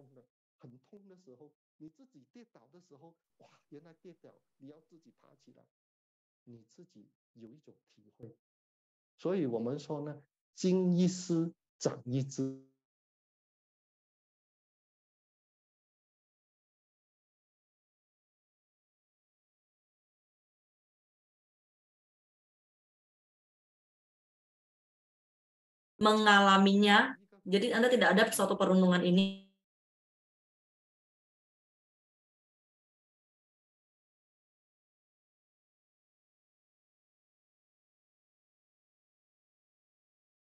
这种智慧去体会，所以你懂得体会呢，它就是一种功德；如果你不懂得体会呢，它就是一种障碍，它就是你的烦恼。所以在人生过程，我告诉大家，就是每一件事情都是一种修行的助缘。那么无论你好的不好的，都是来成就你，都是来帮助你。你要记得，佛陀曾经说一句话，佛陀说什么话？佛陀所说的，他真正的显示呢，并不是显示在所有的顺缘方面。有时佛陀他要这个弟子呢，他显现的是一种逆缘，让你让你头撞到焦头烂额，让你的人生遇到最低潮，让你的人生呢处处碰壁。其实这个是不是佛的加持？我告诉大家，这个也是佛的一种加持，只是一种逆加持。但是人呢，他不能够体会，他只能够体会好的东西，而不能够体会不好的东西。原来也是佛给我们的一种逆加持。所以这个观念呢，我觉得也是很重要的我们就去体会一下接下来供养和礼拜第5个供养和礼拜，每天要供养三宝佛法僧，要礼拜拜佛拜法拜僧这个供养和礼拜大家应该上一次听过我这个故事，我就再分享一下这个冈波巴的故事嘛。就是说冈波巴呢，有一天他就问他的根本上师弥勒勒巴，他问弥勒勒巴说呢，他说有什么供养比供养十方诸佛的功德更大？冈波巴问他的根本上师，有没有比供养十方诸佛的功德更大？弥勒勒巴说有，你去供养你的根本上师。然后这个冈波巴再问，还有没有供养还有没有供养比供养根本上师的功德更大？这个是要又问这个弥勒勒巴，弥勒勒巴怎么回答？弥勒勒巴还是说有。你一个密教行者，只要你很珍惜根本上师传给你的法，你努力精进的去实修，你直到成就，这个功德比你供养根本上师的功德更大啊！大家了解一下它的内容是什么？什么道理呢？因为根本上师他是加持根本没有错，但是呢，根本上师最喜欢的就是每一个弟子能够得到这个法，能够修行有所成就。这个是代表什么供养？这个代表是一种法的供养。所以法的供养是最大的啊，不是只是我们用食物的供养。所以这个故事也是很有它的意义所在，就是让我们明白，哎，法的供养原来是你要珍惜根本上师传给你的法，你要精进的修持，直到成就，这个就是一种法的供养。我们第6题，第6就是说法。要和没有信仰的人说法对有信仰的人更要进一步的说法。向初机者说法，度人来皈依佛，再说更深的法，使初机者进入三世道。你知道宗喀巴祖师呢，他就有一次开示当中呢，他说为什么人要修行？大家想一想，为什么人要修行？其实呢，宗喀巴所说的，我们要修行，第一，人生难得。第一个是人生难得，你得到这个人生呢，其实不容易的。所以我们有一句话说：“一是人生，万劫难伏。”就是说，这个人生很宝贵的，那你才能够好好的修行。如果你没有，你看那个畜生道，他很难修行。所以宗喀巴说，第一是人生难得，第二呢是生命无常。生命真的是很无常，你不知道几时会到来。所以呢，你必须要体会无常第二个，你看那个战争就知道了，战争你看死伤这么多人，他们今天不知道明天的事情，这个就是生命无常。第三呢，因果业报，因果业报也是让我们明白佛法是建立在因果之上，你有什么因就会有什么果，就是时时要体会这个因果。第四呢是轮回之苦轮回真的也是很苦然后像我们已经不知道轮回多少世，幸亏我们还轮回做人已经很幸运了。为什么呢？因为我们人还可以学习佛法，然后还可以皈依师尊，学习这个密法，已经很幸运了。所以呢， Tidak hanya kita bisa terlahir sebagai manusia, kita juga bisa dalam kehidupan ini kita bisa bersarana kepada Maha Guru, bisa bertemu dengan Maha Guru, bisa menekuni ajaran-ajaran yang diajarkan Maha Guru, itu sudah merupakan berkah pahala ataupun keberuntungan yang sangat-sangat luar biasa. 你知道三世道是这个宗喀巴祖师所写的吗？他是依着这个阿底峡尊者的菩提道。Nah, jadi agama Buddha di Tibet menekuni ajaran yang ditransmisikan oleh Tsongkhapa. Dia dibagi menjadi 3 tahapan dalam penekunan Buddha Dharma ini. Tahap bawah, tahap menengah, dan tahap atas. 3 tahap dimulai dari niat awal sampai pembuktian mencapai keberhasilan.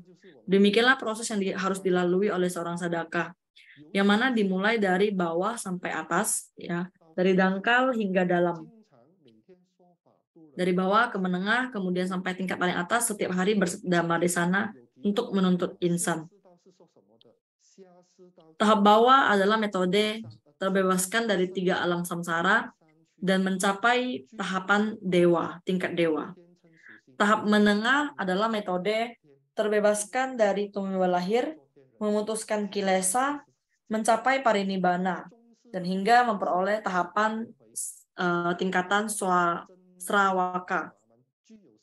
Dan tahapan atas adalah metode mengembangkan bodhicitta, menekuni tapak bodhisattva, mencapai bodhi dan mencapai tingkat tahapan pratyekya Buddha. 那么三世道呢，是指发菩提心、修菩萨行、真菩提果的法门，具有大乘属性。所以这个三世道呢，它是多了一个发菩提心，它是以菩萨的心。 Jadi untuk tahapan atas ini plusnya itu dia harus melakukan pengembangan bodhicitta. Makanya bisa mencapai tingkat ke bodhisattva. Dharma di sana harus dilakukan oleh setiap anggota sangha dan umat rumah tangga.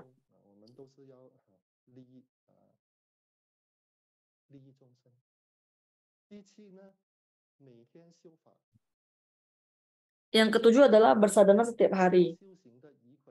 Harus menekuni meditasi dengan baik, melakukan sadhana sesuai tata ritual. Tantrayana Chan Phocung menetapkan aturan setiap hari bersadana 1 kali, namun untuk anggota sangha ataupun sadaka sejati harus melakukan 1 hari 4 kali sadhana, pada saat pagi, siang, sore, dan malam menjelang tidur. 4 kali sadhana ini ditentukan pada zaman tantra dulu, sedangkan umat perumah tangga hendak bekerja, mencari nafkah, dan lain sebagainya, tidak punya waktu, maka cukup 1 hari sekali saja.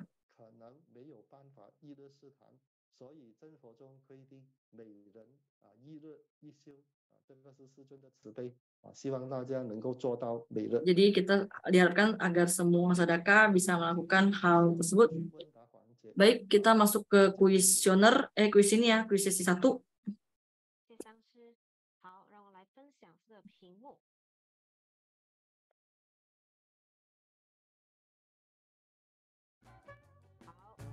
Oke, seperti biasa untuk peserta Indonesia ya, silakan masuk ke website www.menti.com.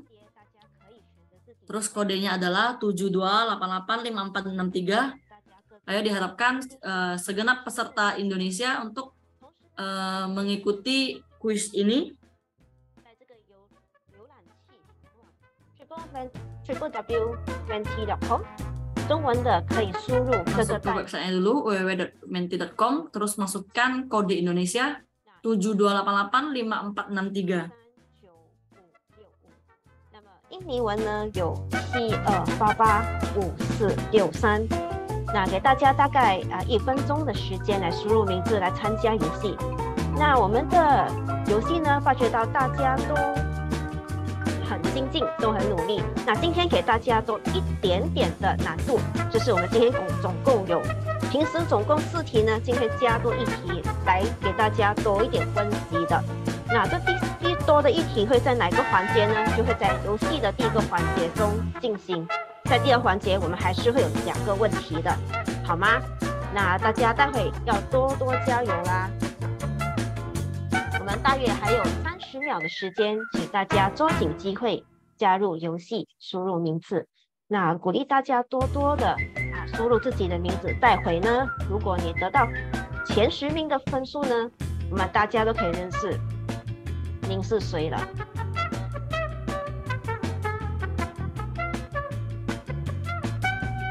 那希望大家都看好了题目和答案，再选择答案。那我们有时候呢，问题都会比较狡猾一些，那这样才会给自己多一点的谨慎，取多点分数，好吗？好，时间到了，上师，我们可以开始了。Oke, kita mulai. Yang pertama, Dharma Raja Linseng meringkas sadhana Satya Buddha menjadi lebih singkat dan mudah. Silakan pilih jawaban yang salah. A. 1 mantra, B. 1 dharmapala, C. 1 idam, D. 1 ajaran. Jawabannya yang benar yang mana? Boleh tulis di grup chat juga ya.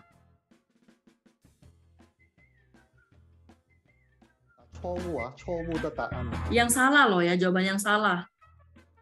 Dharma Raja Linseng meringkas sadhana Satya Buddha menjadi lebih singkat dan mudah. Silakan pilih jawaban yang salah. Yang salah bukan yang benar. Jawabannya adalah B.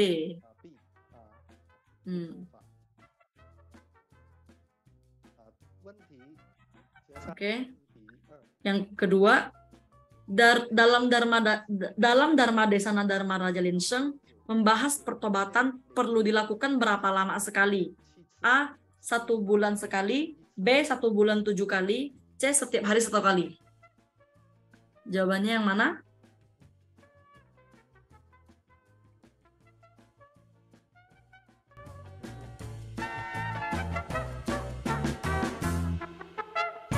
这个大家答得很好答案是 C 每日一次。然后 Ya, jawabannya C. Pertanyaan ketiga, yang tidak termasuk kategori sukacita dalam 7 pembersihan adalah A. Kebajikan besar maupun kecil, B. Merugikan orang lain demi keuntungan pribadi, C. Hal yang memberi manfaat untuk insan.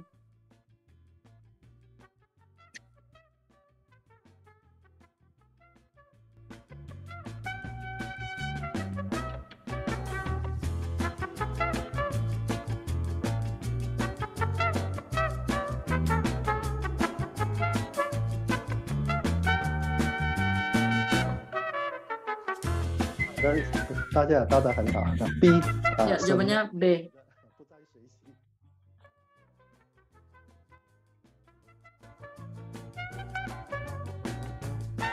Baik, kita lihat ininya, nilainya. Ini untuk yang Chinese.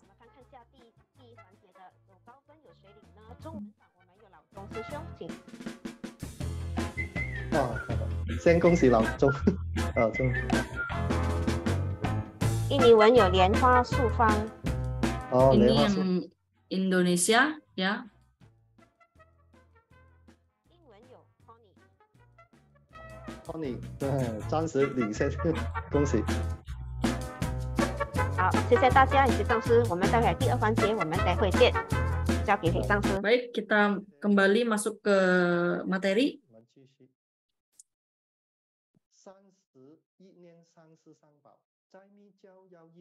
Mengingat Maha Guru dan Triratna 3 waktu dalam 1 hari. Ya, dalam Tantrayana harus mengingat Maha Guru dan Triratna 3 waktu dalam 1 hari. 3 waktu itu dari mana aja? Pagi, siang, dan sore hari. Sadaka sejati dan anggota sangha menekuni sadhana 1 hari 4 kali. Umat perumah tangga pada dasarnya sangat sibuk. Meminta mereka bersadhana 1 hari 1 kali, sudah banyak yang tidak punya waktu. Namun anggota sangha berbeda, mereka 1 hari harus 4 kali. Tujuannya agar dapat terus tidak lupa untuk mengingat Maha Guru dan Triratna. Demikianlah dalam kehidupan sehari-hari tidak akan lupa untuk bisa mengamalkan pandangan yang benar, ya. Makanya yang paling penting untuk seorang penganut agama Buddha itu harus berpandangan benar. Bagi umat perumah tangga sekarang lebih mudah lagi, hanya dengan 1 hari 1 kali, setiap hari senantiasa berada di kondisi suci dalam rohani, jasmani, serta setiap saat bervisualisasi Buddha Bodhisattva berada di atas puncak kepala kita, ataupun senantiasa bersama-sama sadaka. Dengan demikian, setiap saat kita bisa menyicikan pikiran dan pandangan kita.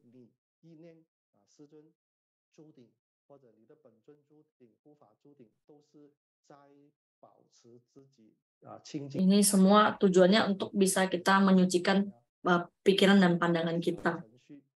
Oke, kita lanjut lagi masuk ke kuis sesi 2. Ayo, peserta Indonesia, kita lanjut lagi untuk kuis sesi 2-nya. Masih ada 3 pertanyaan. Masih ada 2 pertanyaan. Siap-siap ya.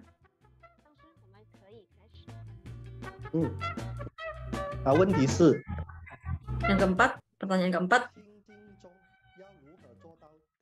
Bagaimana agar dapat hati tenang dalam 7 pembersihan? A. Melafalkan sutra, B. Menjapa mantra, C. Meditasi. Dengan cara apa agar hati dapat tenang? Jawabannya adalah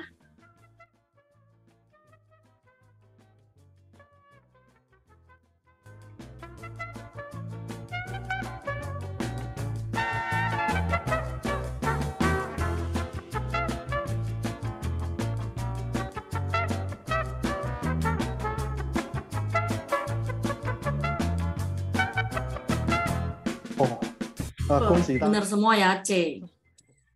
Mantap. Baik, pertanyaan terakhir.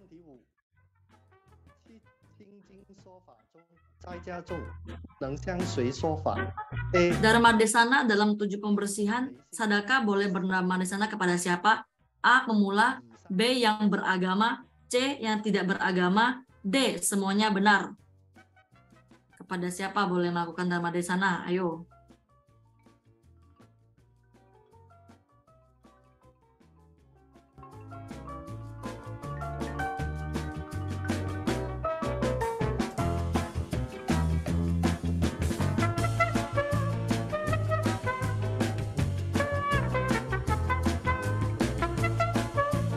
Ya, jawabannya D.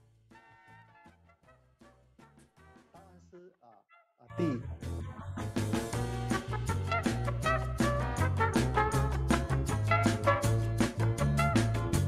好，今天呢大家都非常的棒，回答都很好。那么我们 Oke, 看 kita 看下 lihat untuk ratingannya. 高龄者。对了，是这个梅。读梅啊，梅，Ini 恭 dari 喜， Chinese ya. 你真的不同，2个口，2个木。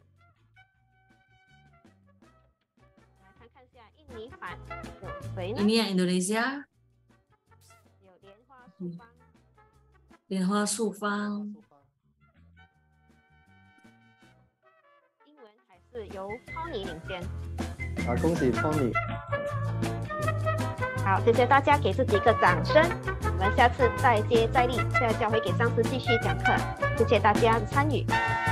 谢 Baik, 谢。 kita lanjut lagi ke materi ini. 进入这个小节， Sudah memasuki sesi rangkuman ya. Dalam menekuni Tantrayana, setiap harinya harus meluangkan waktu, perlahan-lahan memasuki kondisi di mana dapat menunggal dengan angkasa, Buddha, Bodhisattva, dan Hidam. Ini kita harus lakukan setiap hari. Ini kita harus lakukan setiap hari, kita harus bisa meluangkan waktu kita, ya kita harus bisa mengingat Mahaguru dan para Buddha Bodhisattva. Bukan berarti hanya bersadana dan tidak melakukan apa-apa dalam seharian. Harus bisa melihat kondisi lingkungan kita, ya, sesuaikan dengan waktu kita, sesuaikan dengan aktivitas kita, gunakan sedikit waktu saja untuk menjapa mantra, bervisualisasi dan memasuki samadhi ataupun meditasi. Sebenarnya banyak juga tidak baik, sedikit juga tidak baik. Kita harus bisa pas-pasan, ya, harus bisa dengan kata cukup lah. Ada yang kebanyakan misalnya kayak setiap hari hanya sadhana dari pagi sampai malam sadhana terus tapi tidak melakukan apa-apa, tidak kerja, tidak sekolah dan lain-lain. Tetapi ada yang malah tidak ada sama sekali. Jadi tidak boleh terlalu banyak, tidak boleh berlebihan, tidak boleh kekurangan. Jadi harus cukup pas. Jadi disesuaikan saja dengan waktu sendiri.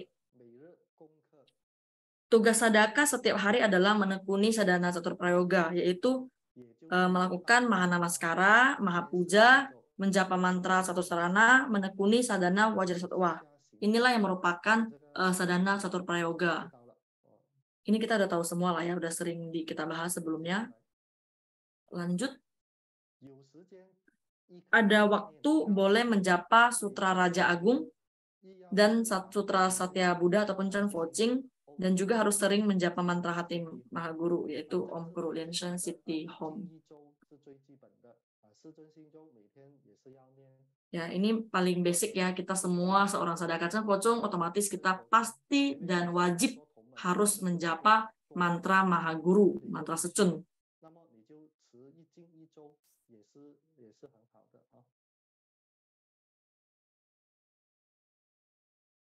Lanjut. Sadaka menekuni sadhana sesuai dengan tahapan dan tata ritual. Yang paling penting dalam sadhana harus memiliki tekad kuat.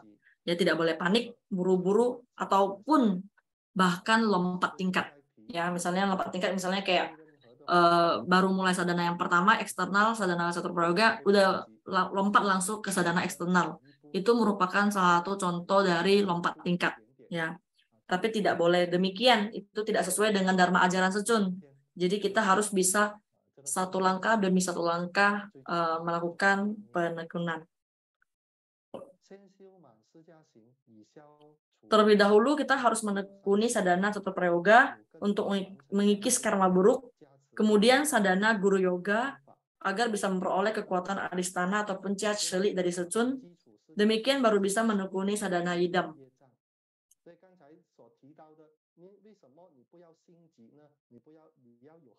Oleh karena itu, mengapa tadi saya membahas Anda tidak boleh panik, Anda tidak boleh buru-buru dalam proses sadhana Anda. Karena kita harus bisa satu tahap demi satu tahap untuk mencapai keberhasilan. Kita tidak mengejar tidak mengejar kuantitas istilahnya, tapi kita mengejar kualitas. Nah, di mana kita sudah bisa bersadana dengan fondasi yang kuat. Ya, satu prayoga kita sudah cukup kuat, kita bisa mengikis banyak karma buruk kita memiliki fondasi sadhana yang sudah baik, baru kita masuk lagi, naik lagi ke tingkat kedua. Pelan-pelan, pelan-pelan. Dengan demikian, fondasi ataupun bangunan yang kita bangun ini pun bisa berdiri dengan kokoh.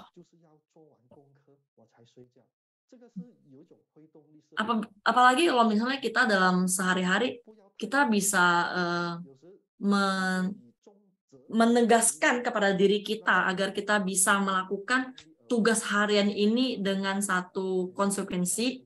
Kita bisa mengatakan kepada diri kita sendiri, saya bisa melakukan tugas ini setiap harinya, dan saya harus bisa menyelesaikan tugas hari ini baru saya akan tidur.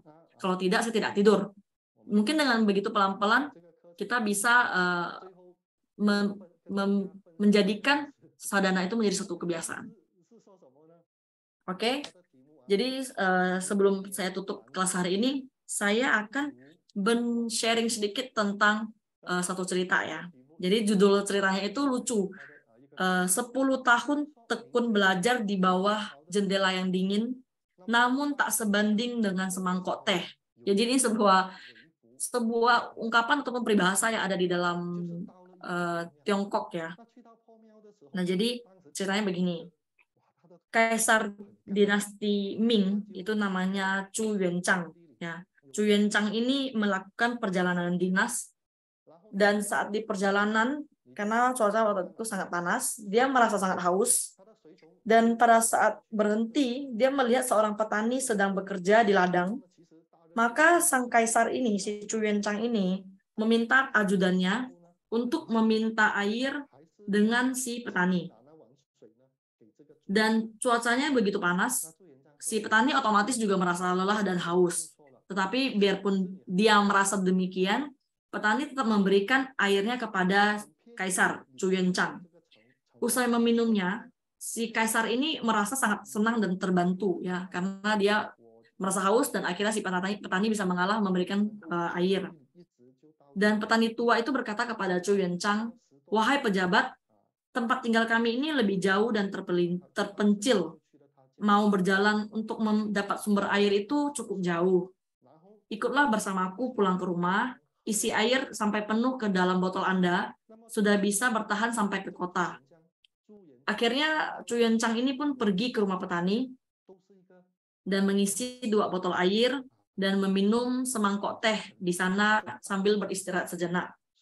Sambil berbincang-bincang dengan petani, ya petani memiliki satu keluarga itu 3 orang, dia, istri dan 1 anak putranya. Chu Yuanzhang itu merasa petani dan istrinya serta putranya ini merupakan orang yang sangat baik, sederhana dan jujur, memiliki watak yang baik dan mulia. Dan akhirnya Chu Yuanzhang meminta ajudannya untuk mencatat nama dan marga si petani tua ini dan kembali melanjutkan perjalanannya.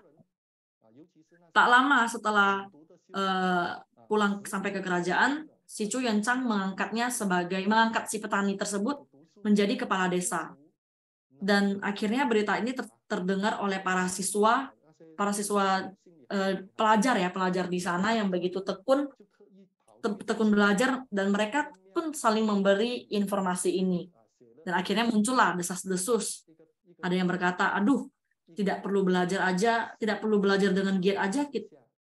Maksudnya si pelajar berkata, "Aduh, kita mending tidak perlu belajar dengan giat, karena kita udah belajar 10 tahun, sudah susah payah, dengan tekun, malah tidak sebanding dengan semangkok teh petani tua itu. Mengapa nasib petani itu begitu baik? Hanya semangkok teh saja sudah bisa melambung ke atas, bisa naik jabatan. Dan salah satu pelajar akhirnya lari ke atas kelenteng tua di atas gunung ya. Dan dia menuliskan satu syair yang berbunyi, 10 tahun tekun belajar di bawah jendela dingin, namun tak sebanding dengan semangkok teh. Akhirnya berita ini juga terdengar ke telinganya Chu Yuanchang. Setahun kemudian Chu Yuanchang kembali lagi ke desa dan menulis syair. Syairnya berbunyinya sungguh lucu dan cukup mengesalkan sih.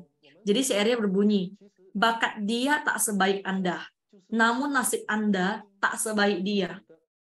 Saat itu pelajar datang menemui Chu Yuanchang dan bertanya, bakat dan pendidikan saya begitu baik, mengapa tidak sebaik petani itu?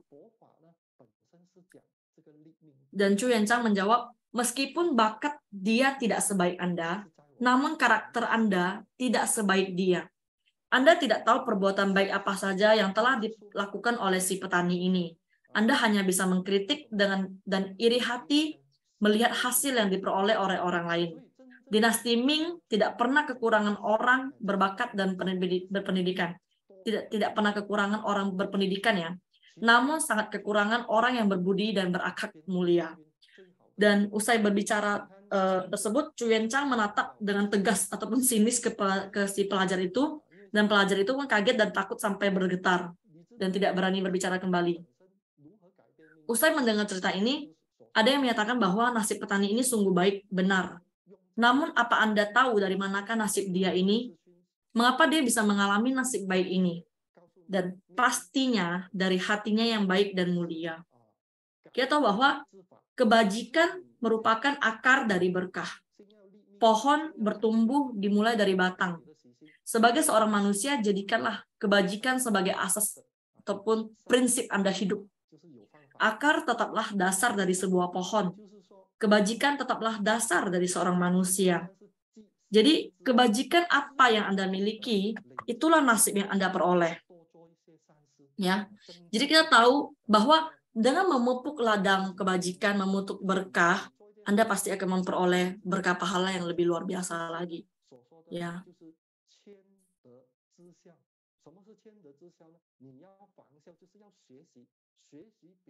Di mana tahu apa yang Anda tanam dan apalah yang akan Anda tuai.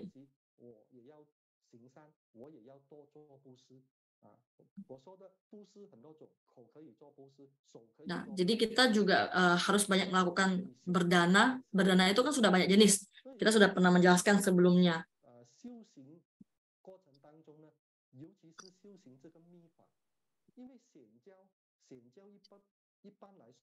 Dan dalam penekunan pelatihan diri sadhana tantrayana ini berbeda dengan sekte-sekte lainnya. Kita itu melatih diri untuk bisa membuktikan kekuatan dari pelatihan kita. Dengan cara berbhavana, dengan cara bersadana, kita dengan tekun bersungguh-sungguh untuk bisa memperoleh kekuatan. Kekuatan apa? Kekuatan Dharma. Nah, untuk bisa melahirkan kekuatan Dharma ini, kita harus melatih diri, harus bisa harus bisa rajin bersadana.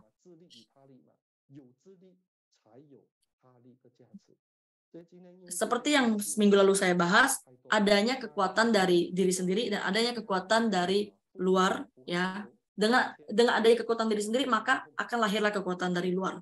Baik, sampai di sini kelas saya ucapkan terima kasih kepada semuanya. Amitofo.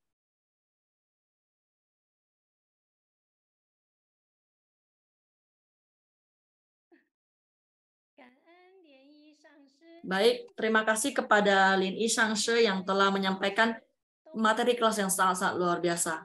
Setiap cerita yang telah disampaikan oleh Lin Yishang Shi merupakan contoh yang sangat nyata dan luar biasa dan bisa membuat kita lebih mudah untuk tersadarkan dan tervisualisasikan dengan apa yang telah diajarkan oleh Acarya. Kita tahu bahwa kesimpulan dari kelas ini kita harus selalu bisa mengingat Mahaguru dan para Bodhisattva 3 waktu dalam 1 hari. Kita harus bisa bersadana 1 hari sekali. Kita harus bisa melakukan 7 pembersihan setiap harinya. Baik, selanjutnya adalah tentang tanya jawab, sesi tanya jawab ya, tinggal 5 menit sih. Baik, kita lakukan masuk ke dalam sesi tanya jawab. Pertanyaan kemarin adalah pertanyaan pertama, apa ikrar dari Padma Sambhawa? Pertanyaan pertama.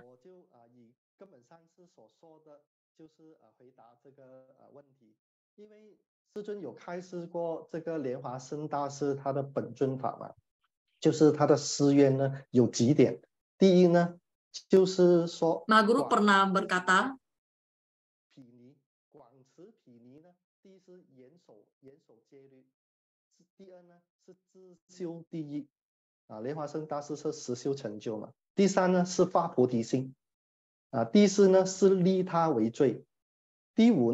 jadi ada beberapa poin-poinnya.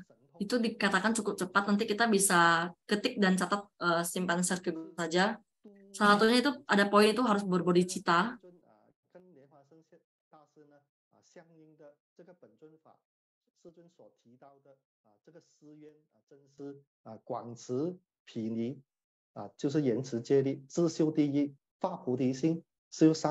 Dan ikrar-ikrar yang didapatkan adalah merupakan hasil dari pelatihan bersama Padma Sambhawa bersama Mahaguru. Jadi Mahaguru menjabarkan ada 5 poin ikrar dari Padma Sambhawa.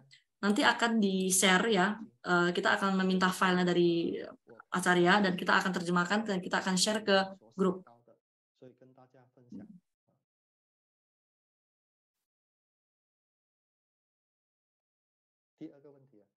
Baik, pertanyaan kedua.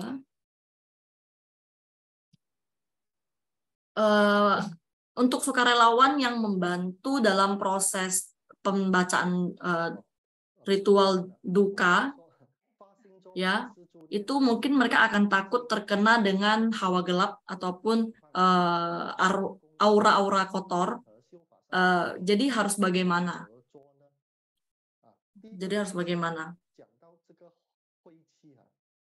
Jadi untuk yang aura tidak baik ini, biasanya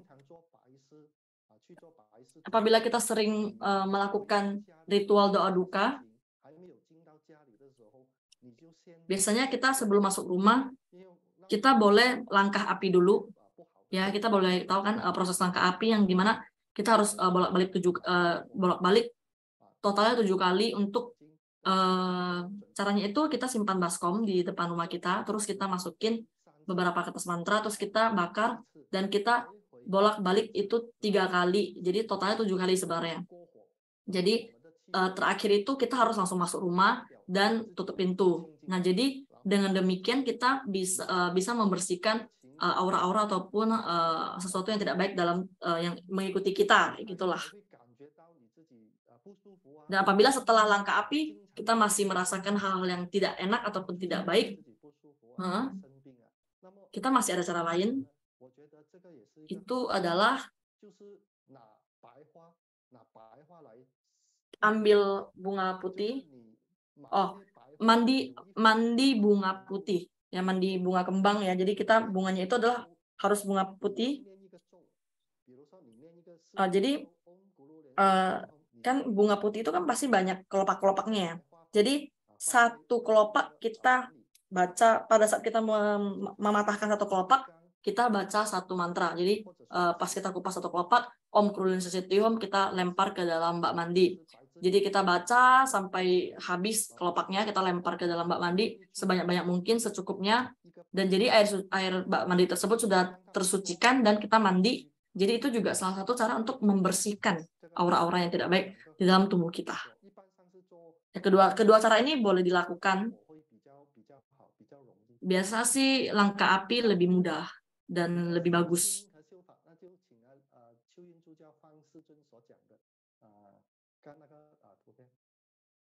Nah, jadi ini juga ada kata mutiara dari Mahaguru ya.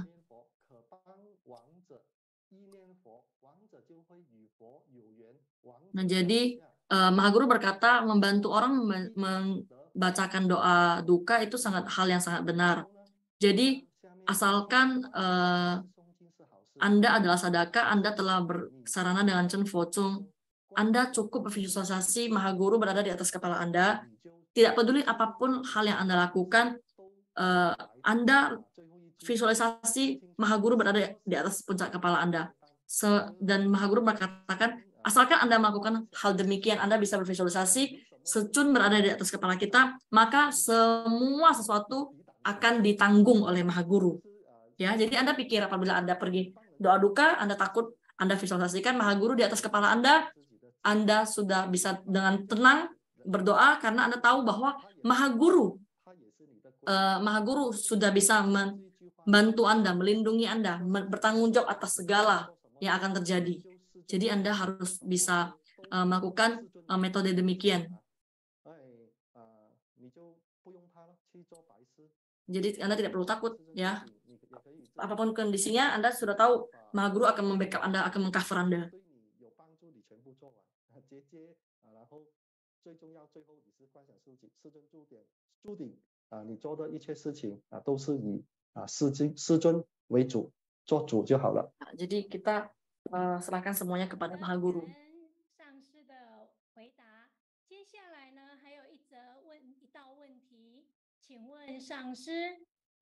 Dan pertanyaan terakhir,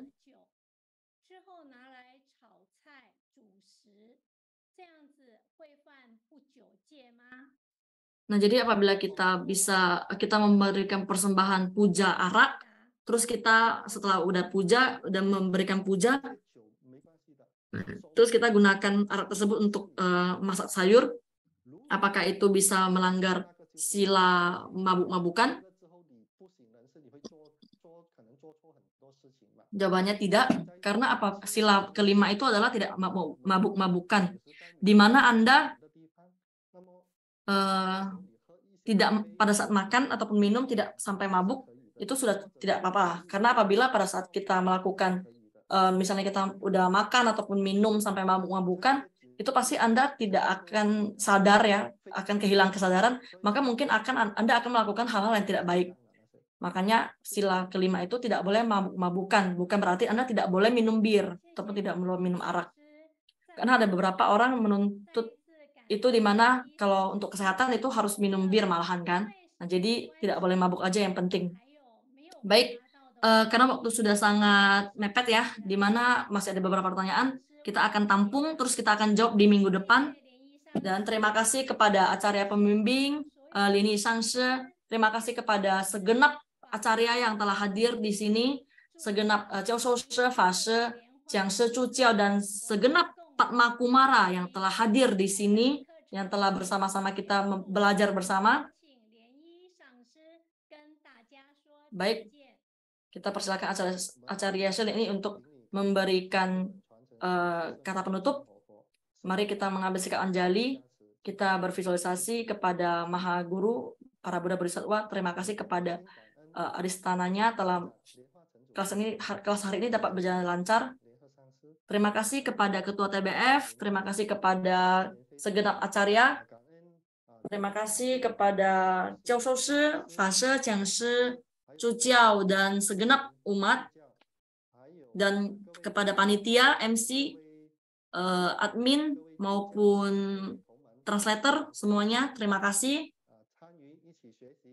Terima kasih atas partisipasinya. Om Mani Padme Hum. Terima kasih semuanya. Bye-bye. Sampai jumpa. Sampai ketemu di Jumat depan. Tidak. Kita libur 2 minggu, ya. Jadi tanggal 22 September baru ada lagi. Ya. Libur 2 minggu. Terima kasih semuanya. Bye-bye. 再见了，大家不见。谢自荣助教，谢谢大家，拜拜，下周见，下节课见。下一节课见哦。